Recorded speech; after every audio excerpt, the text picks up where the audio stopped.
Vamos a buscar el libro de Números.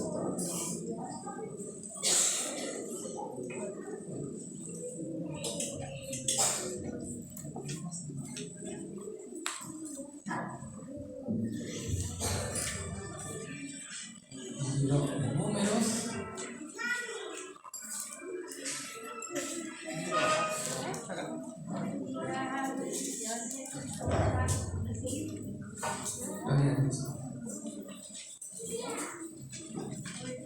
Números capítulo 21.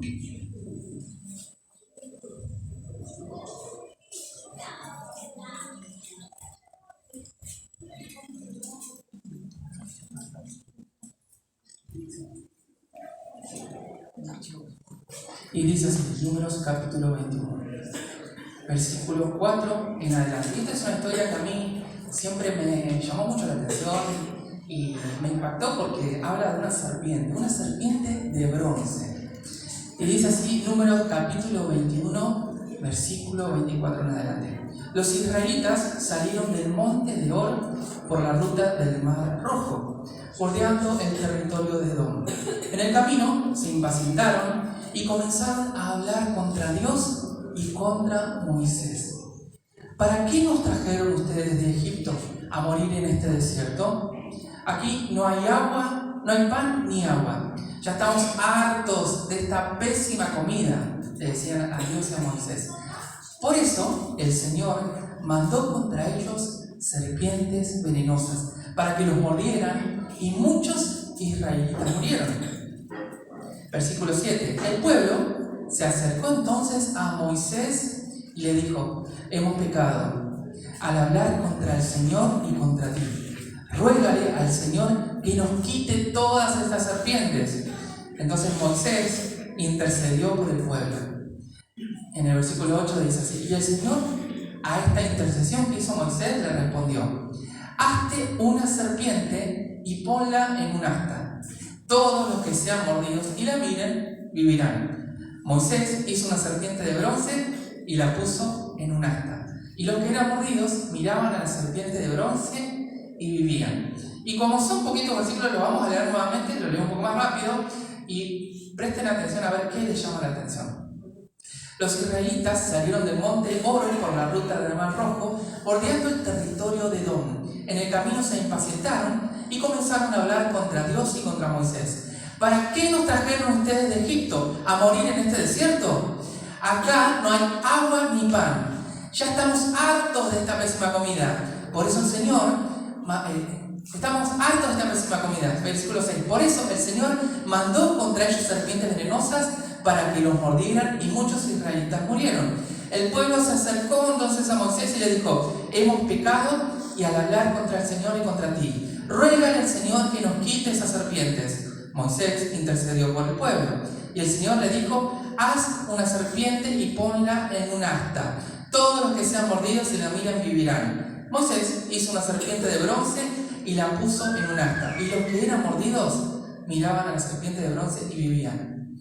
Siempre que buscamos entender la palabra de Dios, tenemos que orar, como todos ya saben, buscar su presencia y pedirle al Espíritu Santo que nos revele. Pero también tenemos que tener un pensamiento reflexivo, empezar a hacernos preguntas. ¿Por qué se escribió esto? ¿Quién lo escribió? ¿Por qué usa tal verbo? ¿Por qué usa tal adjetivo? Entonces, cuando empezamos a desmenuzar los versículos de la palabra de Dios, empezamos a comprender un poco más por qué aparece tal palabra. Porque ninguna palabra está escrita en mano. Ningún verbo, ningún adjetivo está escrito en mano. Todo nos ayuda a comprender el verdadero propósito de Dios. Y como decía Noé al comienzo del culto, el domingo pasado, en Romanos 8, decía que ¿quién nos separará del amor de Cristo? ¿Y cuál era el más grande enemigo que tenemos, contra quién tenemos que luchar? ¿Cuál era?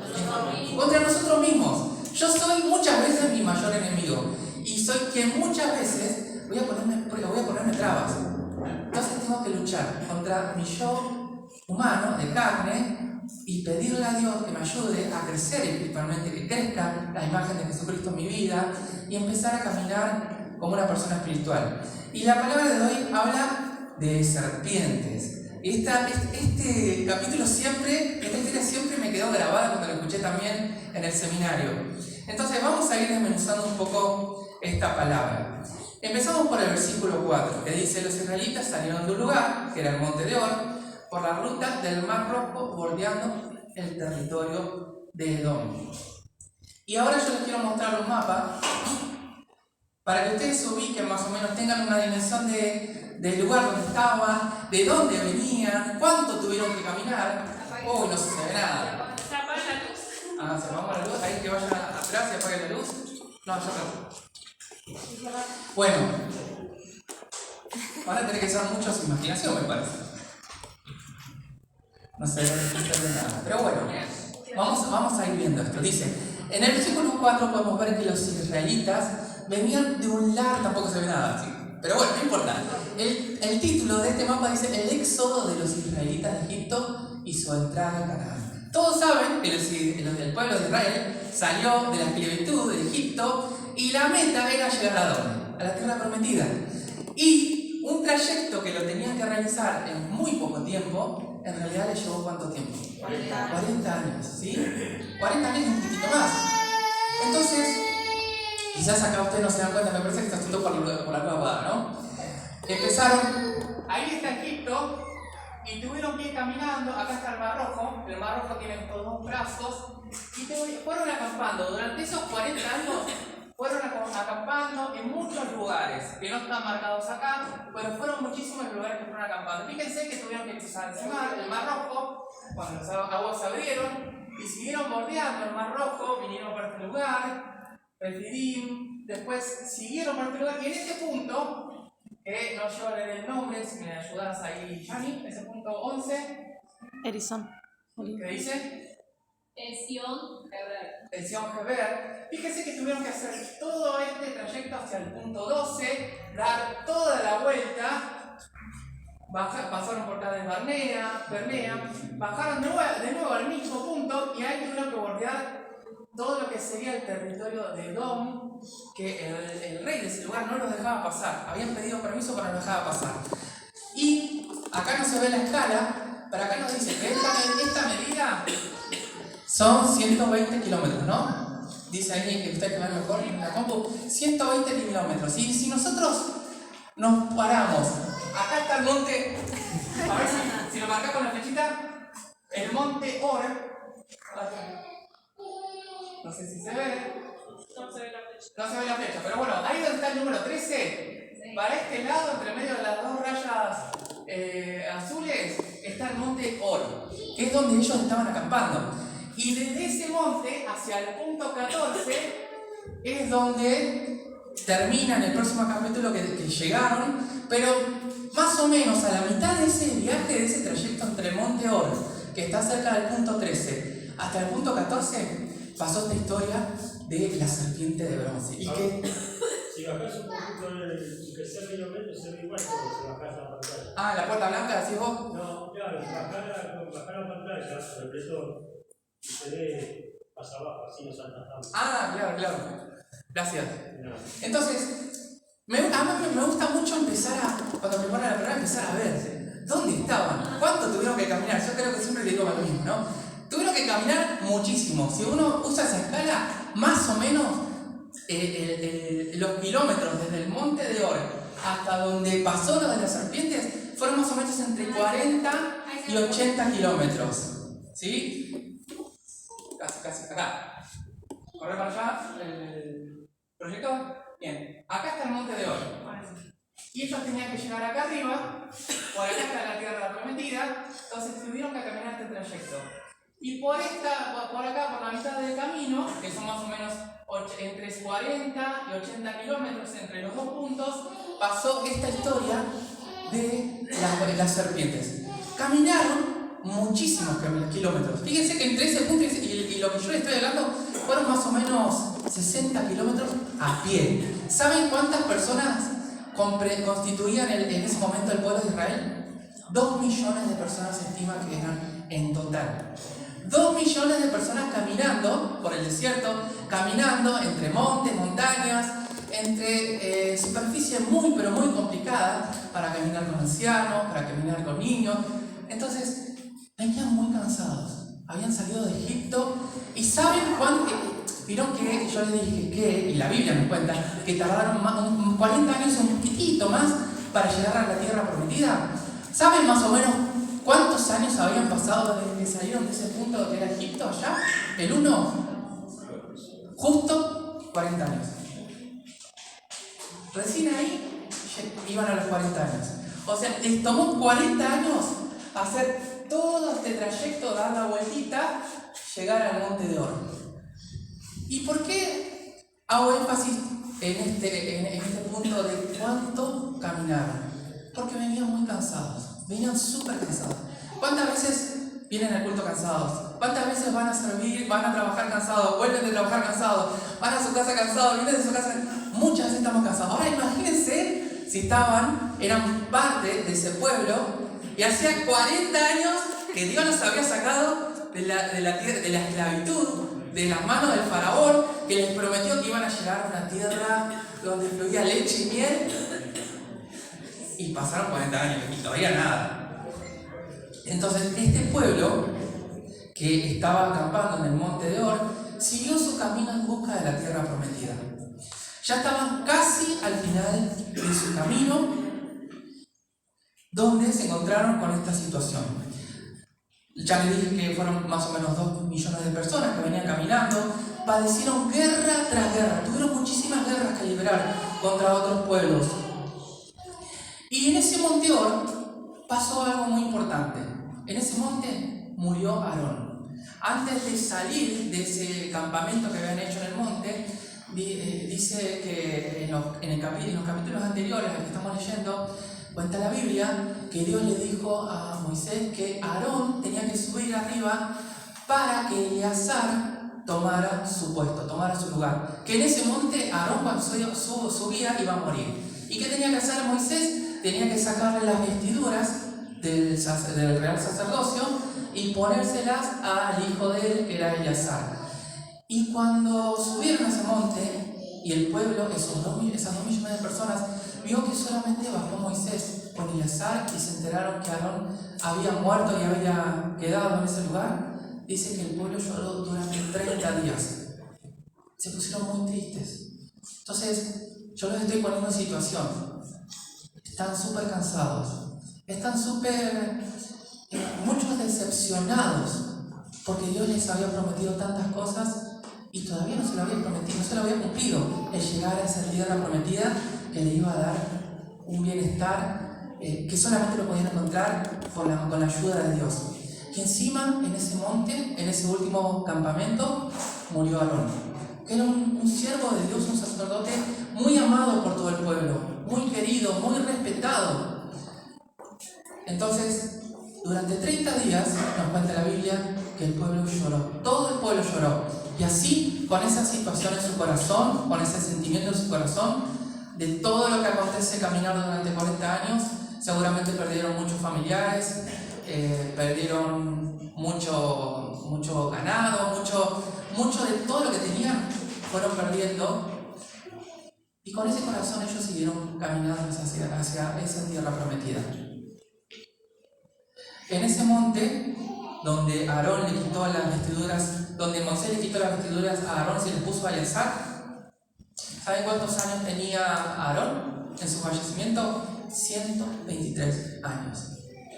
Y su muerte, que figura en Números, capítulo 33, versículos 37 al 38, nos dice que murió en el mes quinto de los hebreos, que es el Menahem Ab, que sería más o menos entre julio y agosto.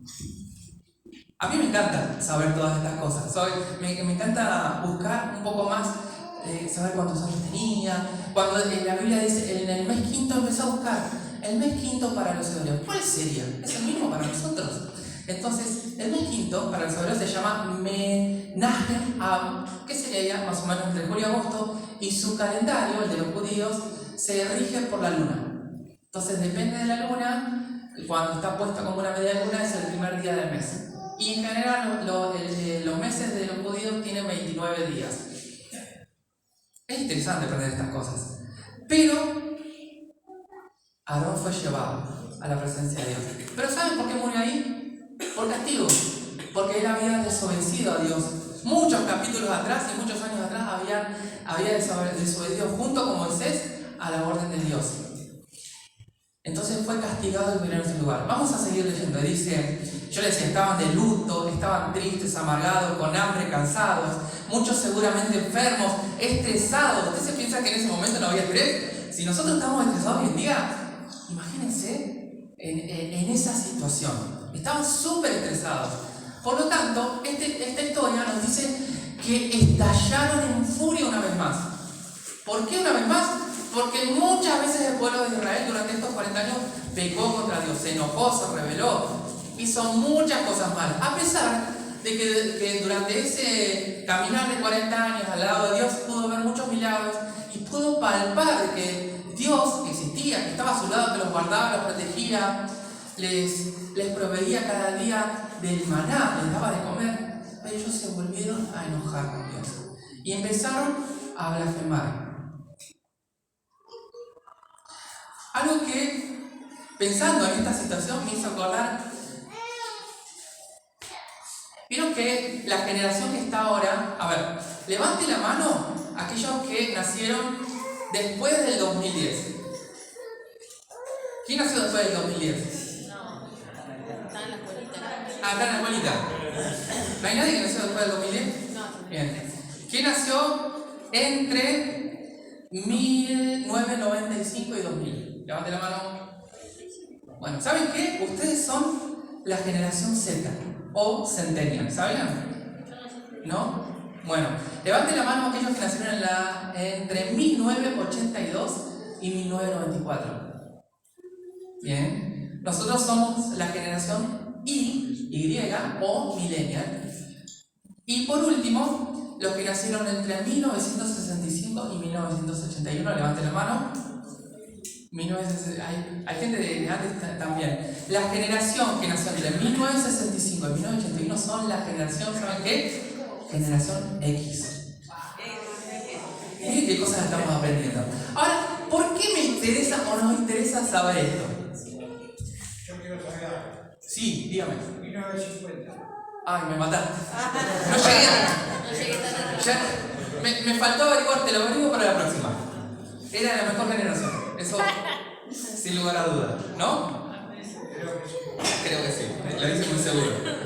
Muy bien, entonces acá está la generación, que no sabemos todavía, la mejor generación.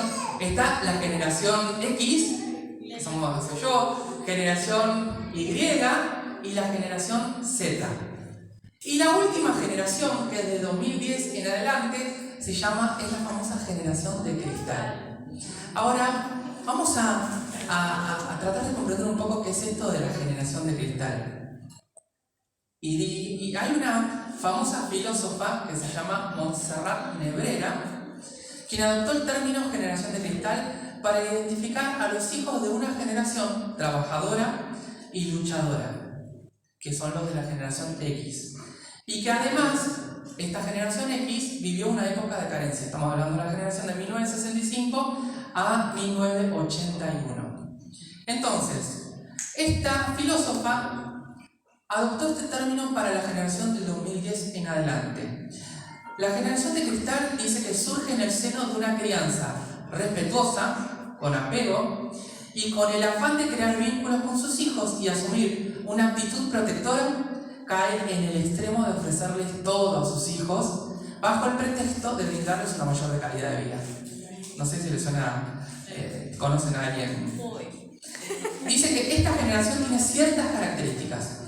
Dice, no tiene noción del tiempo, lo consideran todo como algo efímero, necesitan tener un reconocimiento social, pero suelen presentar baja autoestima.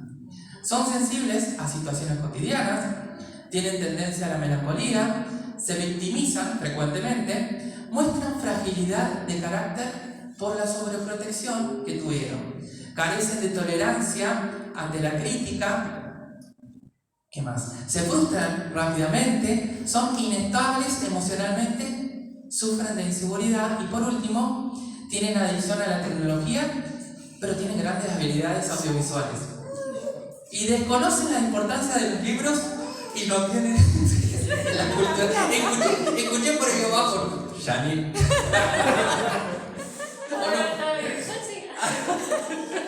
O no, lo escuché mal. Pero no sos de la generación de cristal. No, ni ahí. 2002. 2002. Entonces, igual, ¿para qué nos interesa saber esto? ¿Por qué? Porque a mí me gusta siempre pensar, si yo hubiese estado en el lugar de esa gente, Seguro me quedo. ¿cómo me hubiese comportado? Y seguramente me hubiese quejado, creo que al mes ya haber puesto un pie en el desierto, o a la semana. Imagínense esta generación de cristal con todas esas características, o no esta generación, la generación X, Y, Z, cualquiera de nosotros en ese momento caminando 40 años por el desierto. ¿Usted se hubiese quejado? Sí, ¿no? Diga la verdad, levante la mano quien no se hubiera quejado. Creo que nadie. A ver, Pedro, ¿en cuánto tiempo te hubieses empezado a quejar? ¿Hubieses empezado a quejarte contra, ¿por qué salí de Egipto? Y creo que al primer día, ¿no? Lo que pasa, ¿me dejás agregar algo? Hay que entender que esos 40 años se hicieron porque el pueblo se quejó los primeros 40 días. Claro. El Señor te castigó. Lo fue castigado, sí. Por eso demoraron muchísimo tiempo. ¿Qué más? A ver, allá vamos a preguntarle a Silvia. ¿Cuánto tiempo hubieses tardado en quejarte?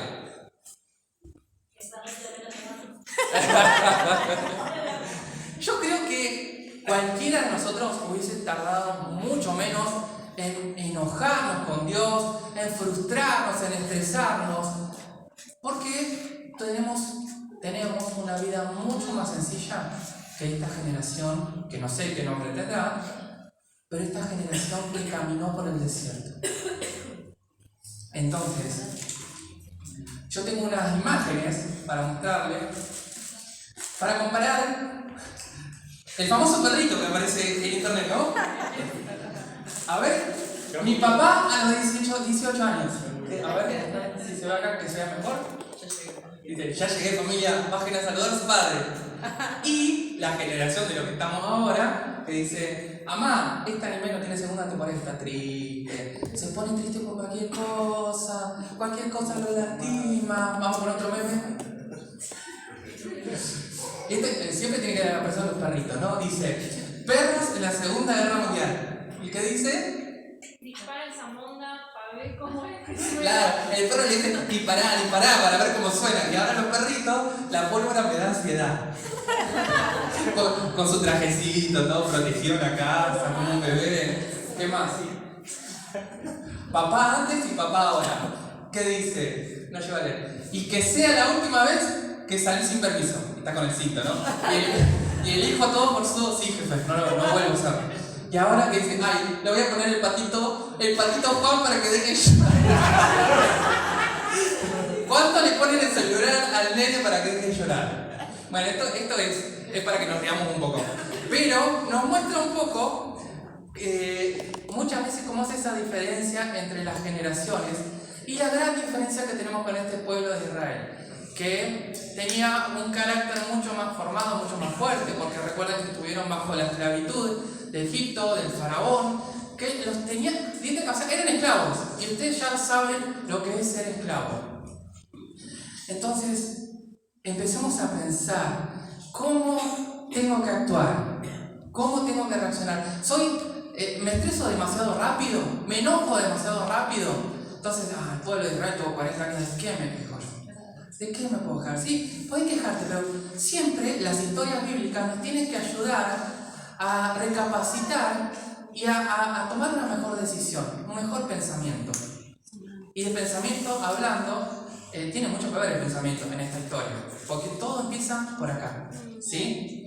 Vamos con otros versículos. Cuando pasamos por diversas pruebas, tenemos que pensar muy bien antes de quejarnos. ¿De qué me estoy quejando? ¿De quién y con quién? Versículos 4 y 5, y dice así: en el camino se impacientaron y comenzaron a hablar contra Dios y Moisés. Y yo me remarqué, se impacientaron y después comenzaron a hablar contra Dios. Dice, en este versículo lo primero que nos dice es que perdieron la paciencia. ¿Cuántos pierden la paciencia muy rápido y muy seguido? Sean sinceros, levanten la mano. Wow, admiro a aquellos que tienen mucha paciencia. El pueblo perdió la paciencia. Perder la paciencia muchas veces nos puede llevar por caminos que no le agradan a Dios y que terminan lastimándonos. Si últimamente te pasa seguido, tenés que pedirle a Dios que te ayude en ese aspecto. Y esto lo podemos ver en Lucas, capítulo 21, versículo 19, y dice así: con vuestra paciencia ganaréis vuestras almas. Qué importante que es tener paciencia, y esa paciencia te la va a dar Dios. Romanos 12:12. Alégrense la esperanza, muestren paciencia en el sufrimiento, perseveren en la oración.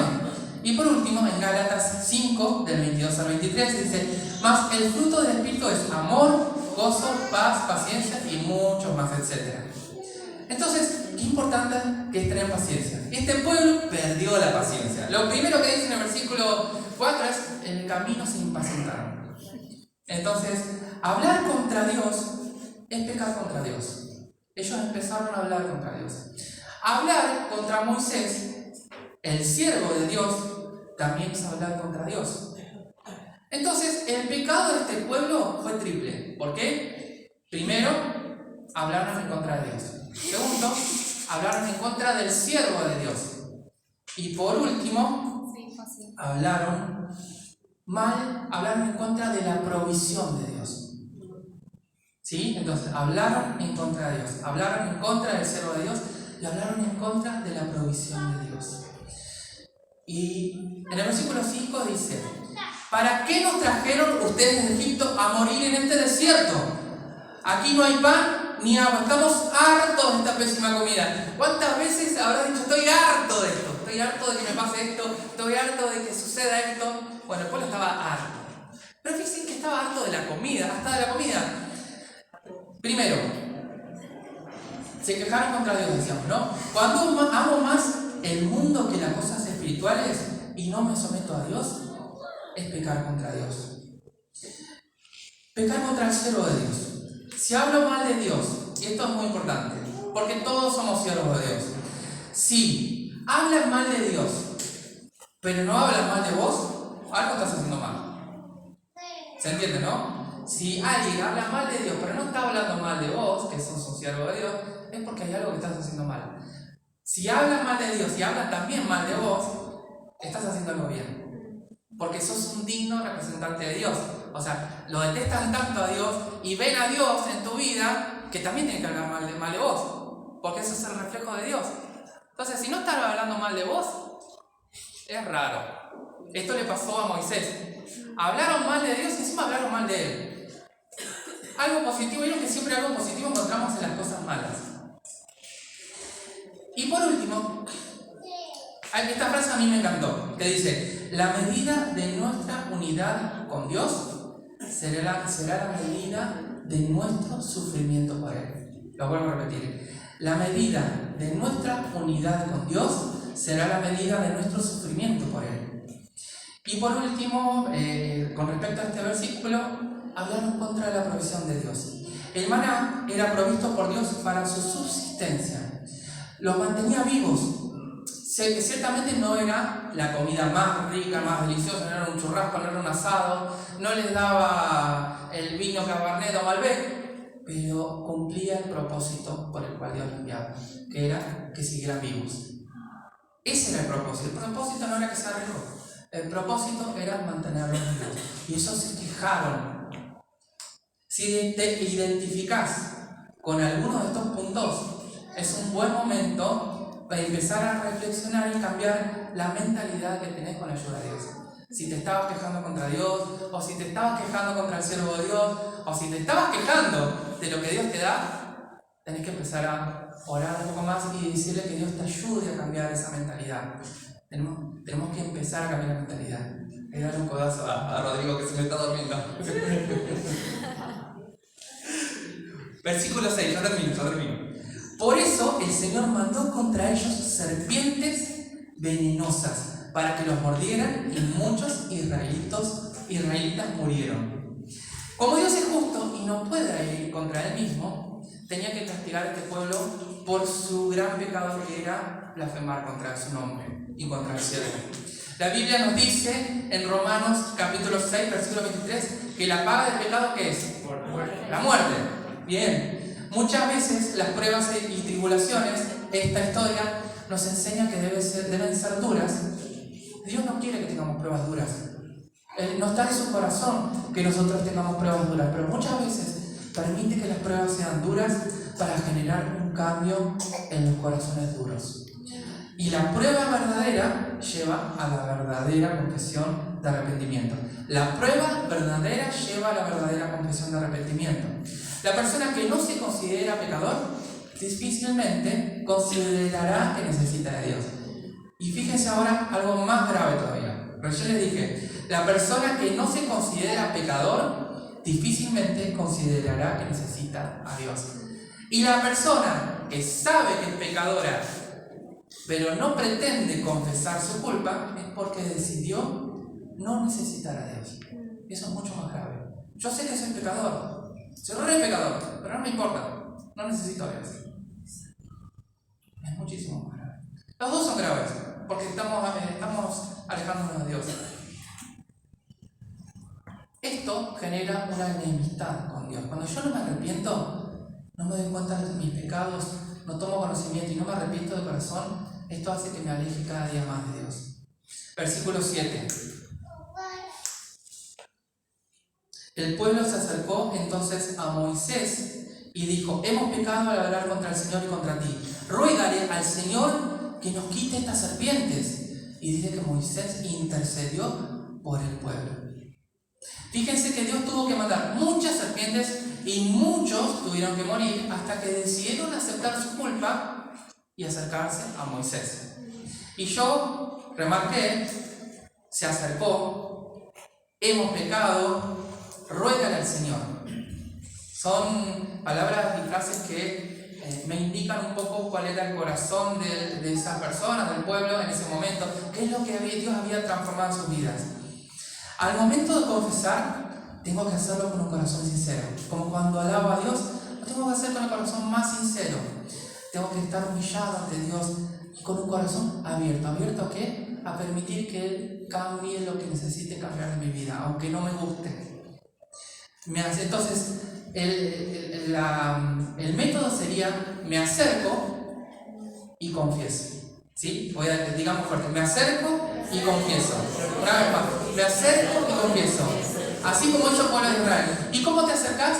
Por medio de una linda oración, por medio de una linda alabanza, y empezás a confesar a Dios todo lo que hay en tu corazón.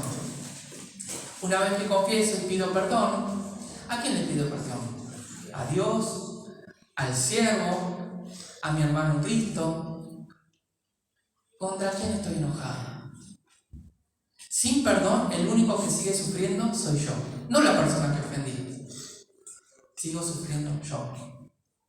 Convicción de pecado produce arrepentimiento. Decirlo fuerte: convicción de pecado produce arrepentimiento.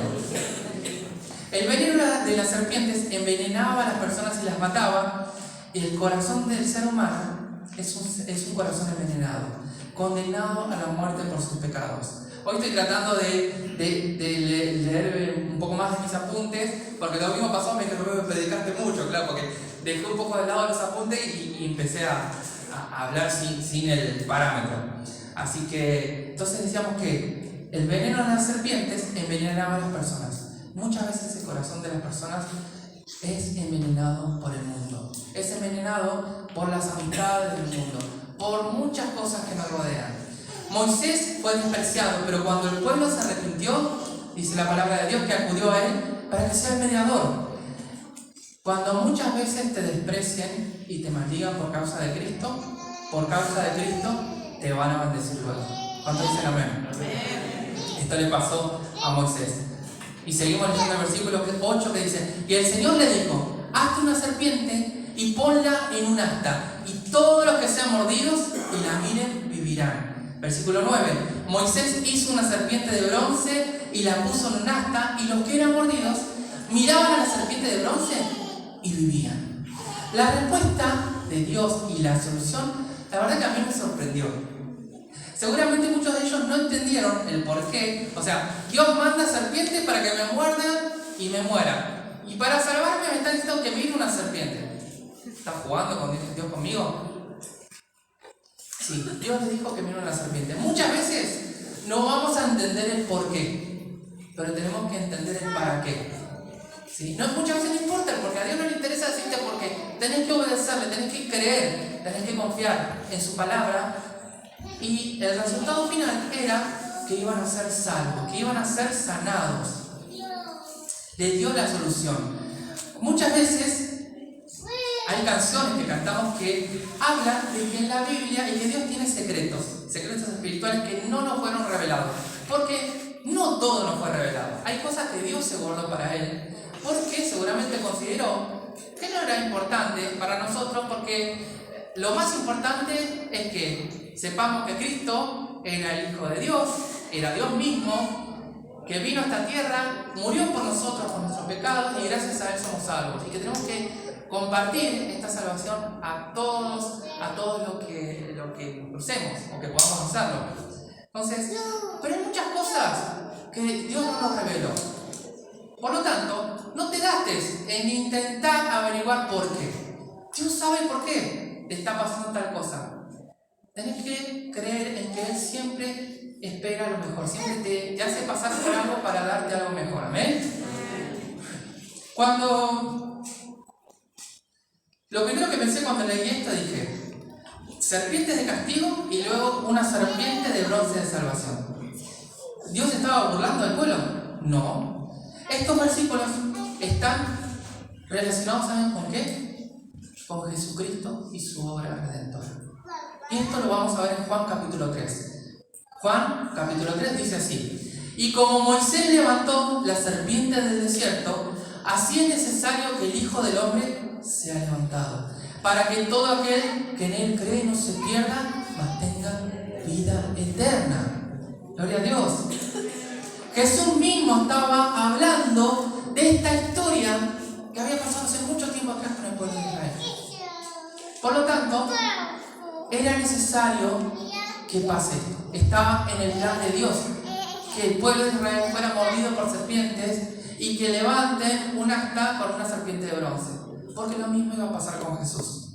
Por una serpiente fueron mordidos, por una serpiente fueron sanados. A través del hombre vino la muerte y a través del hombre vino la salvación. El Hijo del Hombre. Era necesario que Dios venga en forma de hombre para poder salvarnos. Como leíamos hoy en Romanos, la paga del pecado es la muerte. Y como Dios es el juez, no podía dejar de hacer esta justicia. En Hechos, capítulo 2, versículos 23 al 24, dice así: este fue entregado según el determinado propósito y el previo conocimiento de Dios. Y por medio de gente malvada, ustedes lo mataron, llevándolo a la cruz.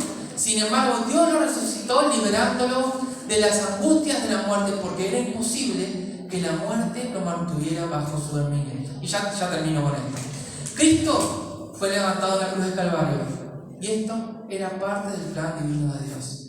El propósito de Dios era crucificar a Jesucristo en la cruz. El propósito de Dios era crucificar a Jesucristo en la cruz. En ese madero donde todos podían mirarlo.